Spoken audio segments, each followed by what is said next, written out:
Sakari Kuma, usa ka langyaw nga estudyante ug nagagikan sa Kyoto University sa Japan.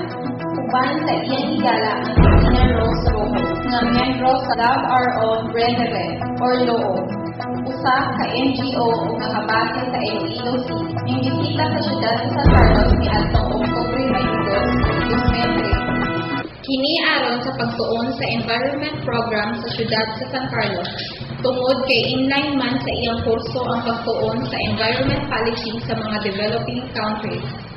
Si Rojo mitug-an nga ang San Carlos mao'y ilang gibisita tungod kay ang syudad sa San Carlos na ilaman sa mga best practices kabahin sa pagpatuman sa environment-related program.